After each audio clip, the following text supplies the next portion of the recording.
Hey everyone, Reid Henrichs with Valor Ridge. Any presidential candidate calling for gun control makes them unfit for office. Cut and dry, pure and simple. The first act of any candidate when they take office, if they're elected to that office, is that they raise their hand, put their hand on a book of their choice, and they swear that they will support and defend the Constitution of the United States.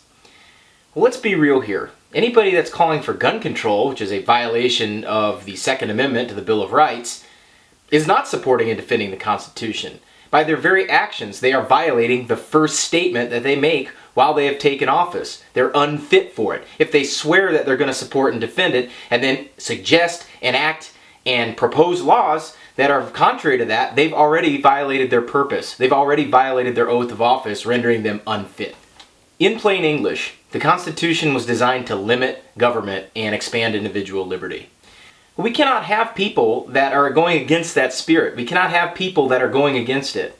Let's take the Bill of Rights, all 10 of them, okay? There are from 1 to 10. And a lot of people will say, well, the Second Amendment's the second. There's a reason it was the second. They're not enumerated.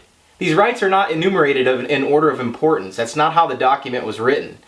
We have to think about this. Why did they put it in there? Well, it's clear, and I'm not going to take you through an entire quote list of all the founders that, supported the Second Amendment. By the way, they are all in favor of individual liberty to keep and bear arms. This is clear cut. All you have to do is read the writings. I'm not going to go through it in this video. But what I will tell you is this, folks, that if you want to strip one part of the Bill of Rights, that's an attack on all of the Bill of Rights. We don't get to cherry pick and choose which ones that we like to have. For those of you supporting Hillary Clinton for office, I would seriously ask that you reconsider your choice for the President of the United States. I know her law qualifications, I know her educational pedigree, and maybe that's what you identify with. Maybe you identify with the fact that you like the first spirit, the first woman in office to get elected to the presidency, and you get really excited about that. Hey, I get that. But this isn't about making firsts. This is about maintaining what has been and what needs to be in the future. And whatever your opinion is on guns, whether you're viscerally against them and scared of them and don't believe people should have them or not, guess what?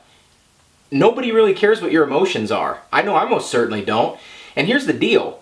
You don't get to tell which individual liberties people in the United States get to enjoy. A right doesn't come by asking permission or getting permits or seeking some kind of written authority that they can carry a firearm. That's not how a right works. That's not how the First Amendment works. That's not how the Third, the Fourth, the Fifth, all the way up and down the chain. That's not how this works. So just because you're emotionally afraid of something does not mean it's invalid. I would ask that you reconsider any candidate that proposes scrapping any part of the Bill of Rights. That's very harmful to individual liberty and thus must be harmful to the individual liberty and liberty of the nation as a whole. For those of you supporting other candidates besides her, I would ask that you think critically about who you're voting for. Do they support the Bill of Rights? Do they support the Second Amendment? Words on a piece of paper don't really mean anything if you don't have the ability to protect them. And I don't know about you, but I think people on both sides of the aisle or anywhere in between are losing faith in our judicial system. We have to think about it. Do we want our rights interpreted by a bunch of government lawyers with lifetime tenure? Or do we recognize the reason why this amendment was put in there to begin with? We've got to really reconsider what we think is important to us as a people. Is safety more important to us, or is individual liberty more important to us? What is the end goal? What is the end goal of our entire experiment of government dating all the way back to 1787? We have to think about that. The primary goal, the only aim, was seriously to have individual liberty. Individual liberty was the goal. Limited government was the goal. And I don't care how much you want to torture historical documents, that is the end goal. All you have to do is read people's journals. All you have to do is read their letters to one another, and it clearly states that. I've often found people that attack the Second Amendment are used to coasting on the freedoms and the liberties that have been bought and paid for by people using those very guns that you want to demonize. I've got news for you.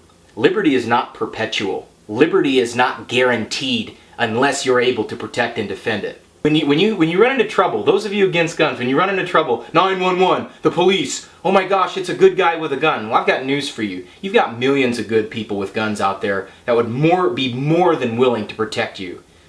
Stop watching stupid movies, stop watching stupid news broadcasts, and actually look at reality for what it is.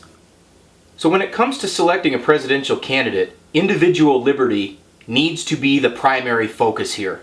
You cannot maintain a nation based on liberty while supporting and tolerating attacks on the very document that makes such a nation possible, regardless of your intent.